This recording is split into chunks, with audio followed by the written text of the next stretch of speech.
Hi friends, R4iലേക്ക് എല്ലാവർക്കും ഒരിക്കൽ കൂടി സ്വാഗതം.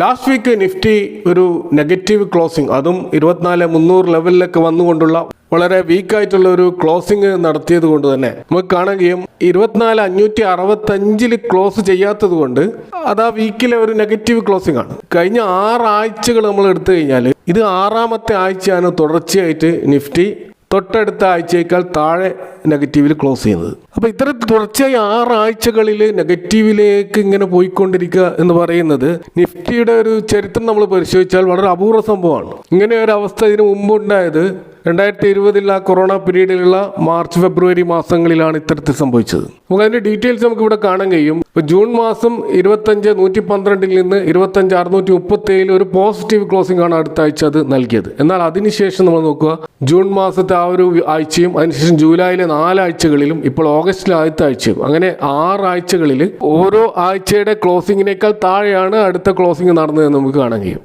അപ്പോൾ കഴിഞ്ഞ ആഴ്ച 24,363 ക്ലോസ് ചെയ്ത നിഫ്റ്റി ആ ഒരു ലെവലിൽ ഒരു സപ്പോർട്ട് എടുത്തത് ഒരു ആശ്വാസകരമായ കാര്യമാണെങ്കിലും ഇനിയൊരു 200 പോയിന്റ് കൂടി താഴോട്ടേക്ക് വരികയാണെങ്കിൽ അത് നിഫ്റ്റി ഓവർ സോൾഡ് സോണിലേക്ക് എത്തുന്ന ലെവലിലേക്ക് പോകും.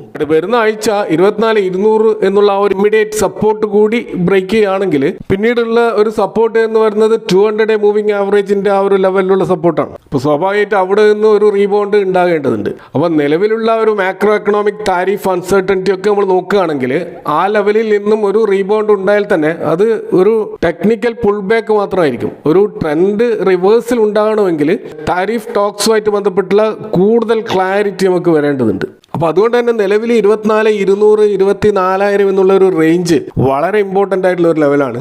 അപ്പോൾ ക്വാർട്ടർലി റിസൾട്ട് കുറച്ചുകൂടി ഇമ്പ്രൂവ് ആവുകയും ട്രേഡ് ടോക്കിൽ വല്ല പുരോഗതി ഉണ്ടാവുകയൊക്കെ ചെയ്ത് കഴിഞ്ഞാൽ തീർച്ചയായിട്ടും ഇവിടെ നിന്നൊരു റീബൗണ്ട് ഉണ്ടായേക്കാം. അപ്പോൾ അതുകൊണ്ട് തന്നെ ഈ ഒരു ലെവല് 24,000 24,200 ഒരു ലെവല് നല്ലൊരു ലോങ് ടേം ഓപ്പർച്യൂണിറ്റി ആയിട്ട് വേണം നമ്മൾ കണക്കാക്കാൻ.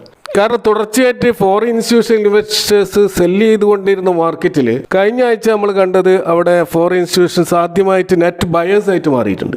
അപ്പോൾ ഈ ഒരു ലെവല് തീർച്ചയായിട്ടും അവരും ഒരു ബൈങ് ഓപ്പർച്യൂണിറ്റി ആയിട്ട് കാണുന്നുണ്ട് എന്ന് വേണം നമുക്ക് മനസ്സിലാക്കാൻ. പക്ഷെ ഇവിടെ ഇപ്പോഴും ഈ ട്രേഡ് നെഗോഷിയേഷനുമായി ബന്ധപ്പെട്ടിട്ടുള്ള യാതൊരു വ്യക്തതയും ഇല്ലാത്തത് ഒരു പ്രധാന ഘടകമാണ്. അവസാനം ട്രംപ് പറഞ്ഞത് ട്രേഡ് നെഗോഷിയേഷൻ ഓൺ ഹോൾഡിലാണെന്നാണ്. അതായത് ഈ അഡീഷണൽ താരിഫുമായി ബന്ധപ്പെട്ട ആ ഇഷ്യൂസ് റിസോൾവ് ചെയ്യാതെ പുതിയൊരു ട്രേഡ് നെഗോഷിയേഷൻ ഉണ്ടാവുകയില്ലെന്നും അപ്പം ട്രേഡ് നെഗോഷിയേഷൻ പുനരാരംഭിക്കണമെങ്കിൽ ഇന്ത്യ ഈ സ്റ്റാൻഡ് മാറ്റണമെന്നുമാണ് ട്രംപിൻ്റെ ആവശ്യം.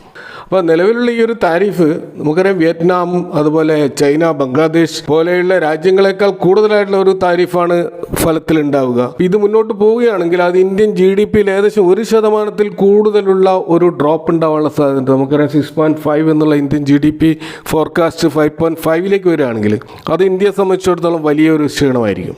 ഇതുകൂടാതെ US-ഉം ചൈനയും തമ്മിലുള്ള ട്രേഡ് നെഗോഷിയേഷൻ നല്ല പുരോഗതി നേടുന്നതായിട്ടാണ് നമുക്ക് കാണാൻ കഴിയുന്നത്. അപ്പോൾ ഓഗസ്റ്റ് 12 അവർക്ക് ഒരു ഡെഡ് ലൈൻ ആണ്. അപ്പോൾ അന്ന് ഈ US-ഉം ചൈനയും തമ്മിലുള്ള ട്രേഡ് ടോക്കിൽ ഒരു ഫൈനൽ തീരുമാനം ഉണ്ടാകുമെന്നും പൊതുവെ പ്രതീക്ഷിക്കുന്നുണ്ട്. ഇനി ആ ഒരു ട്രേഡ് ഡീലിൽ ചില മേഖലകളിൽ അവരൊരു സെറ്റിൽമെന്റിൽ എത്തിയാൽ പോലും ബാക്കി വരുന്ന ഭാഗങ്ങൾ ഈ വർഷം അവസാനം ട്രംപും അതുപോലെ ചൈനീസ് പ്രസിഡന്റുമായി ഉള്ള ഒരു കൂടിക്കാഴ്ച വരാൻ പോകുന്നുണ്ട്. അവിടെ തീരുമാനിക്കും എന്നൊക്കെയാണ് വാർത്തകളിൽ കാണുന്നത്. എന്നാൽ ഇന്ത്യൻ മാർക്കറ്റിനെ സംബന്ധിച്ചിടത്തോളം ഒടുവിലുള്ള ഒരു പ്രതീക്ഷ എന്താണെന്ന് വെച്ചാൽ US പ്രസിഡന്റും റഷ്യൻ കൗണ്ടർ പാർട്ടായിട്ടുള്ള വ്ളാഡിമിർ പുടിനും തമ്മിലുള്ള ഒരു മീറ്റിംഗ് ഓഗസ്റ്റ് 15-ാം തീയതി അലാസ്കയിൽ വെച്ച് നടക്കാൻ പോവുകയാണ്.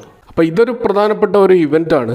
അപ്പോൾ ഗ്ലോബൽ മാർക്കറ്റ് മൊത്തം ഒറ്റുനോക്കുന്ന ഒരു ഇവന്റ് ആയിരിക്കും ഇത്. കാരണം 2022 ഫെബ്രുവരി 24 ആരംഭിച്ച റഷ്യ ഉക്രൈൻ വാർ ഇപ്പോഴും തുടരുകയാണ്.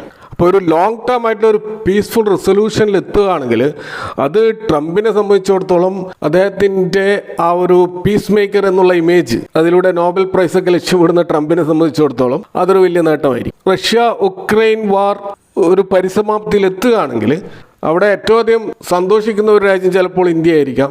കാരണം അവിടെ നിലവിൽ റഷ്യക്കെതിരെയുള്ള സാങ്ഷൻ എടുത്തു കളയുകയും അതുകൊണ്ട് തന്നെ ഇന്ത്യക്ക് യഥേഷ്ടം റഷ്യയിൽ നിന്ന് ക്രൂഡ് ഓയിൽ ഇറക്കുമതി ചെയ്യാനുള്ള ഒരു പെർമിഷൻ ലഭിക്കുകയും നിലവിലുള്ള 25 അഡീഷണൽ പെനാൽറ്റി എടുത്തു കളയപ്പെടുകയും ഒക്കെ ചെയ്യാനുള്ള സാധ്യതകളുണ്ട് എന്നുള്ളതാണ്.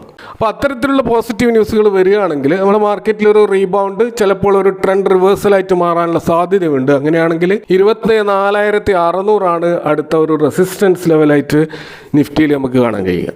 കഴിഞ്ഞ ആഴ്ചയിലെ മാർക്കറ്റിൻ്റെ ഒരു പെർഫോമൻസ് നമ്മൾ നോക്കിക്കഴിഞ്ഞാൽ നിഫ്റ്റി ലാർജ് ക്യാപ് ടോപ്പ് 100 സ്റ്റോക്കുകളിൽ 1.65% ഒരു ഫോളാണ് ഉണ്ടായതെങ്കിൽ അവിടെ നിഫ്റ്റി മിഡ് ക്യാപ് 150 ഇൻഡെക്സ് നമ്മൾ നോക്കിക്കഴിഞ്ഞാൽ അവിടെ 2.49% ഇടിവാണ് ഉണ്ടായത്. അതുപോലെ നിഫ്റ്റി സ്മോൾ ക്യാപ്പിൽ 3.51% ഇടിവുണ്ടായിട്ടുണ്ട്. അപ്പോൾ വലിയ തോതിലുള്ള ഫോൾ ഉണ്ടായിട്ടുള്ളത് മിഡ് ക്യാപ്പിലും സ്മോൾ ക്യാപ്പിലും ആണെന്ന് കാണാം. അപ്പോൾ നമുക്കറിയാം മിഡ് ക്യാപ്പിലും സ്മോൾ ക്യാപ്പിലും വാല്യുവേഷൻ വളരെയധികം ഓവർ സ്ട്രെച്ചഡ് ആയിട്ട് നിൽക്കുകയാണ്. അതുകൊണ്ട് തന്നെ അവിടെ സ്വാഭാവികമായിട്ടുള്ള ഫോള് നമ്മൾ പ്രതീക്ഷിക്കേണ്ടതാണ്.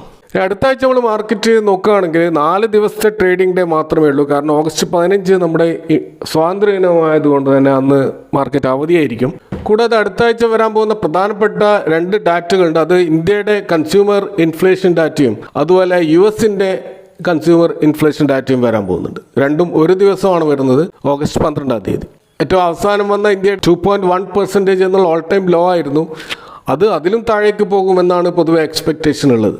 എന്നാൽ US മാർക്കറ്റിൽ ആ രീതിയിലുള്ള ഇൻഫ്ലേഷൻ കുറയാനുള്ള സാധ്യത വളരെ കുറവാണെന്നാണ് പൊതുവെ അനലിസ്റ്റുകൾ വിലയിരുത്തുന്നത്. കാരണം ഇപ്പോൾ താരിഫ് ഓൾറെഡി ഇംപ്ലിമെൻറ്റ് ചെയ്യാൻ തുടങ്ങിയതോടുകൂടി സ്വാഭാവികമായിട്ടുള്ള ഇൻഫ്ലേഷൻ അമേരിക്കയിൽ ഉണ്ടാവുമെന്നും അത് അമേരിക്കയിൽ ഒരു റേറ്റ് കട്ടിൻ്റെ സാധ്യത ഇല്ലാതാക്കുമെന്നൊക്കെയുള്ള ഒരു ഫോർകാസ്റ്റാണ് നമ്മൾ കാണുന്നത്. അതുകൊണ്ട് തന്നെ US മാർക്കറ്റും നെക്സ്റ്റ് വീക്ക് വളരെയധികം ഫോക്കസിൽ നിൽക്കുന്ന മാർക്കറ്റായിരിക്കും. നമുക്കറിയാം ലാസ്റ്റ് വീക്ക് വലിയ തോതിലുള്ള സെല്ലിംഗ് ആണ് ഫോറിൻ ഇൻസ്റ്റിറ്റ്യൂഷണൽ ഇൻവെസ്റ്റേഴ്സ് നടത്തിയത്. ജൂലൈ മാസം മാത്രം അവർ 47,666 കോടിയുടെ സെല്ലിംഗ് നടത്തി. ഓഗസ്റ്റിൽ പിറന്നതിന് ശേഷം അവർ 14,000 കോടിയുടെ സെല്ലിംഗ് ആണ് നടത്തിയിട്ടുള്ളത്. പക്ഷെ ഇവിടെ ഒരു പ്രതീക്ഷ നൽകുന്ന കാര്യം ലാസ്റ്റ് ഫ്രൈഡേ അവർ നെറ്റ് ബയേഴ്സ് ആയിരുന്നു. 1932 കോടിയുടെ ഒരു ബൈങ് അവർ നടത്തിയിട്ടുണ്ട്. അപ്പോൾ തീർച്ചയായിട്ടും ഈ ഒരു ട്രെൻഡിലേക്ക് അവർ തിരിച്ചു വരികയാണെങ്കിൽ തീർച്ചയായിട്ടും അത് മാർക്കറ്റിൽ വളരെ പോസിറ്റീവായിട്ടുള്ള ഒരു കാര്യമായിരിക്കും. അതുകൊണ്ട് തന്നെ അടുത്ത ആഴ്ച നമ്മൾ ഫോക്കസ് ചെയ്യേണ്ട ഒരു പ്രധാനപ്പെട്ട മേഖല ഫോറിൻ ഇൻവെസ്റ്റേഴ്സിന്റെ ബൈങ് ആയിരിക്കും. അപ്പോൾ ഫോറിൻ ഇൻവെസ്റ്റേഴ്സിന് ഏറ്റവും അധികം ആശങ്കപ്പെടുത്തുന്ന മറ്റൊരു കാര്യം നമ്മുടെ ഇന്ത്യൻ റൂപ്പി ഡിവാല്യുവേഷൻ ആണ്. ഇപ്പോൾ നമുക്കറിയാം കഴിഞ്ഞ ആഴ്ച അതായത് ഓഗസ്റ്റ് 1 റൂപ്പി ഡിവാല്യുവേഷൻ അതിന്റെ പീക്കിലെത്തിയിരുന്നു. 88.1 എന്നുള്ള ഹൈയിലേക്ക് വരെ എത്തിയിരുന്നു. അവിടെ നിന്ന് ചെറിയ തോതിലുള്ള ഒരു കറക്ഷൻ നടത്തിക്കൊണ്ട് ഇപ്പോൾ 87.57 ലെവലിലാണ് നമ്മുടെ ഇന്ത്യൻ റൂപ്പി ഡോളറുമായിട്ട് കമ്പയർ ചെയ്യുമ്പോൾ കാണുന്ന വാല്യൂ.